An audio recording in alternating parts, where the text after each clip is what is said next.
Right, so hi John. Hello, Conrad. The rumor has it you're a lay missionary. That's Yes. what Agnes told me. And Yes. the rumor has it you come from Malaysia, Yes, right? Okay, so now tell us, what is the function of a lay missionary? What do you do? Do you give sermons on Sunday service? Okay. As a lay missionary, what we do is that we are part and parcel of working in the church, but we don't do sermons. I mean, we don't do anything that has to do with the mass. What we do is we work in the grassroots level. Oh, right. So as a missionary, a lay missionary, I work in schools, in colleges. I organize youth groups in the parish. I work with the young people in the parish, and of course with the approval of the parish priest, and so we cooperate with the parish priest and all that. Okay. So that is lay missionaries, basically what we do. So we meet people at a grassroots level. Okay. Yeah. Right. So you are this front face of the church. Yes, exactly. Right. So when people they see me, when the first time when they hear that I am a lay missionary, then they also are quite confused because in the Catholic context you always have a priest, a nun, or religious. You have this hierarchy, really fixed hierarchy. But they've never come across a lay missionary, someone who's given up his job, his life to do this work full time. So are you trying to say that you have actually given up your job? Yes, you are doing this full time. Yes. Russ. Yes. I'm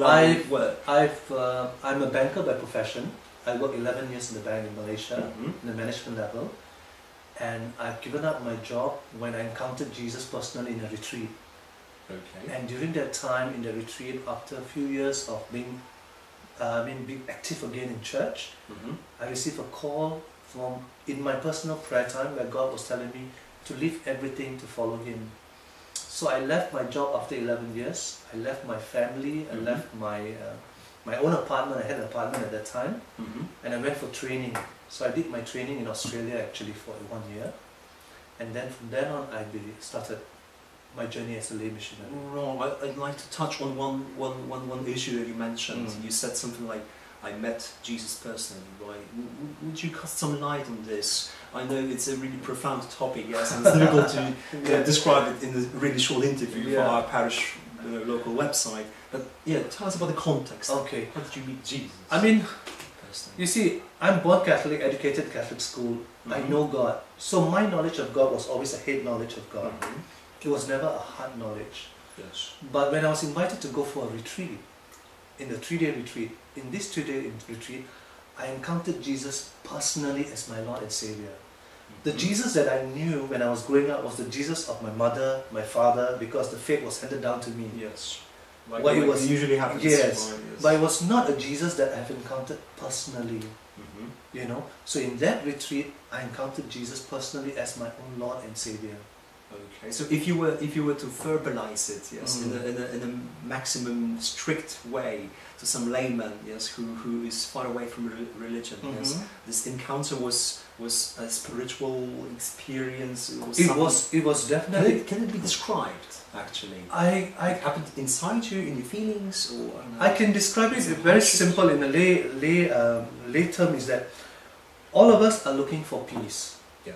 Everyone is looking for peace. Yeah. And at this point in my life, I had everything in life: a good job, a good income, I had my own apartment. My life was just going so well. So by right, to the world, you should be peaceful, you should be happy, you should be joyful. Right, exactly, yes. Exactly. But I was still very empty and lonely. But I didn't know why. I thought, okay, something is wrong here. What is wrong? What is missing in my life? But when I encountered Jesus, that emptiness and loneliness just disappeared. And I felt such great peace. I felt such great joy. The work that I was doing now became more joyful. Yes. Before I was doing it because I had to pay my bills, I had to work, I had to do things to pay my bill. But now working life had some sense. Yes, yes. So you felt this taste of life. Actually, exactly. Of existence. With a different lens now. Oh, right. So when you tell this to people, because probably you travel all around the world, yes, you give this sermon, yes, to people. Do you feel understood? Do you feel that you touch people's lives? Like Joyce Meyer, yeah, when she's speaking, she just arouses the crowd. Yes, because people can relate to that loneliness and emptiness. people can relate to the brokenness, because it's all about your human experience. Yeah, it is. Definitely. You know, everybody knows what is loneliness. Everybody knows what is emptiness. Yes. Everybody knows what to be sad. You know, so I'm coming from a point of my own human experience. You know, it's not something bang boom, something happened, but it's my own human brokenness. So as I understand it, the power of your sermon is that it's so true. Yes. The truth is compelling and convincing. Yes. And it's the testimony of my life. All right. You know, it's not something I made up, or you know, something that I just to suit the crowd, making the story up. No, it's something that happened to me. Okay. Then, when I experienced Jesus, and now. Okay. John, I will ask you maybe a bit uneasy question. Okay. I hope you're not going to be angry about this. No problem. But you said that I left my family. Yes, and I know that lots of people who are going to listen to this interview will ask this question themselves. Like, hey, come on, what kind of missionary is he? What kind of Christian is he? He said he left his family. So you know there are people who are left in pain. Yes. So are you trying to say you left your wife, your kids without care? Okay, when I say I left my family, I mean in the context that I come from a very big family. There's 10 of us in the family, and we're very closely knit, you know. Yes. And my mom was, my dad passed away a long time ago, so my mom was the only person, and we all love our mom a lot. So, in Asian culture, family is very, very crucial, very important. So, to leave your family to go somewhere, it's a lot of emotions, a lot of feelings. And it was difficult in the beginning for my mom, but when she understood the mission and the call in my life, she's able to release me, to bless me to go for it. Okay, so you didn't leave your wife? No, I'm not married. Okay, right. Because I was like, I was like, struck with lightning. Like, because if I was married, no, I would bring my wife with me. Yeah, this would be our Christian responsibility first. Yes. Our responsibility first is to family. All right. But as I come from a big family, I was the only one who is not married in my family at that point, and my brothers and sisters are all in Malaysia, so it was easier for me to go. Okay. Yeah, so you were the younger of your I was brothers? the youngest. There's 10 of us. All right. Yeah. Okay. Yeah, there are some stories from the Bible very similar. But I don't want to touch on them now. Yeah. You know, there is something to it. Yeah. So it's a common decision that we made together with my mom, and you know, and she understands the calling, and she blessed me. I probably should be proud. Yes, she is now. She's very, very happy and very proud of my decision. Initially, she was not, because she couldn't understand that. Why would I want to leave a good job? Leave my apartment, leave stability, to go into something unknown, into some wilderness. Yes, you don't know what's going to happen. Yeah, sounds like absurd. Yes, exactly. For her was exactly that. When it's established and you leave what is just praised and worshipped by the world. Yeah, exactly. John, tell me, about Poland. Right, Poland. So, what is your experience about Poland? What are your reflections about? Have you noticed some striking cultural differences between Malaysia and I mean, there's definitely a lot of cultural differences in Poland, mainly because I tell you very honestly, Malaysia is a very young. The Christians there are very young compared to the Polish church here. Okay, what I experienced personally when I came to Poland is that my Catholicism was enriched by the experience of my life here in Poland. You know, the Polish church, the Catholicism here in Poland somehow enriched my Catholicism. Really? Yes, because you know, there you have a lot of very deep culture, deep expressions of love for God in different ways. Yes, we do. Compared to what we have experienced in Malaysia. And it's rooted in our history exactly. This fight with communism and so on. So it's so powerful, it's so rich.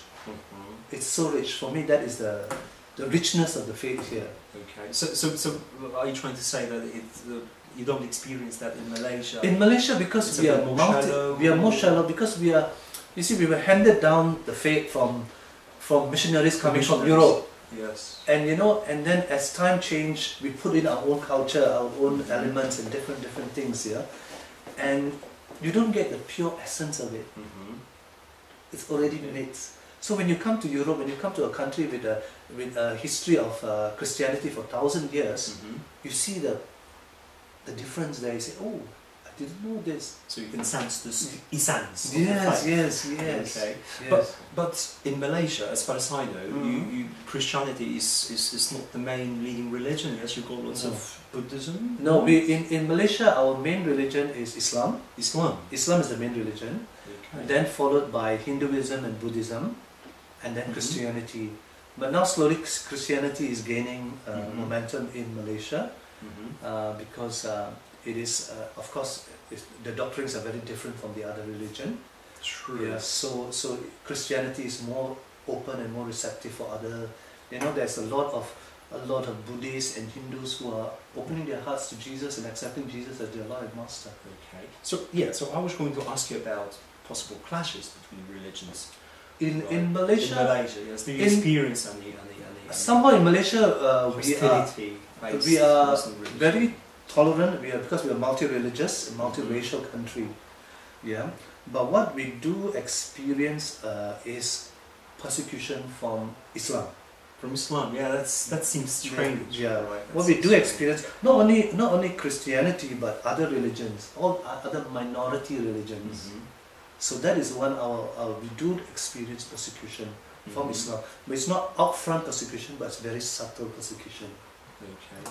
So if you want to be a Christian martyr, yes, Malaysia, you would say is the perfect. Any Muslim country would be a perfect.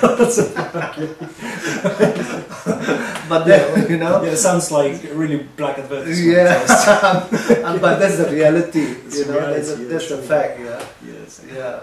Okay. John, and the last question, probably last, I was going to ask you is about John Paul II, because you know he's our national hero. Yes. Right? He's the most renowned symbol of Poland anywhere you go. Yeah. Right. So does he enjoy a similar level of popularity among with Malaysian Christians? Is he known?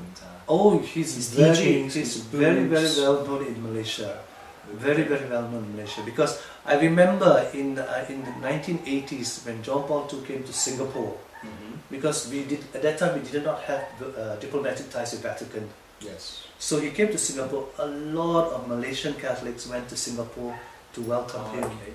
You know, so there is a strong. I can honestly say the Malaysian people, the Malaysian Catholics, they really do love John Paul II. Yeah, and. He has really, I myself, and I think the reason why I'm in a missionary, I'm inspired to become a missionary is, I can say honestly, is because of John Paul II. You know, the man he is, the charisma, the love that he has for young people. And I remember the first time I ever saw him on TV when I was about 14 or 15 years old, and something struck me about him. You know, and from then on. And probably his openness to other religions. Yes, exactly. He was like exactly. Really and his dialogue and I think for me what really speaks to me is that his boldness to stand for Christ in whatever situation. Great, yeah. You put it in really nice words. Okay, yeah, and so just to end our interview, right? Because tempus fugit, as the Romans used to say. What would be your call, a kind of message to Polish Christians, right? Because as I know, you're leaving tomorrow morning. Yes. You're leaving for New Zealand. I'm going to Warsaw and then Malaysia, and my center is in New Zealand. Oh, New Zealand. Okay. I would go with you. But okay. Right. So what is my? What is your message to? What will be your message to Polish Christians, especially younger generations? Younger generation. Yeah, I as a teacher, I just have this kind of really real sense of responsibility for these young people. Yeah. And the message, if you were to give, a few words to them. Right. I think the message that I want to give to young people is that build your foundation on Christ. Yeah, build your foundation on Christ. Because in John 10:10 it says, the thief come to steal, kill and destroy. And Jesus said, I come to give you life in abundance. You know, and that is Jesus' promises to us. That He come to give us life in abundance. So build your faith on the rock, and that rock is Jesus. My encouragement for them. You know, because I build my faith on different things that was not Jesus, but it never sustained me. Hallelujah. Amen. My brother. Okay, thanks and Happy landing. Thank you. God bless. Bye bye. Thanks. Yeah, it will be cool, I guess.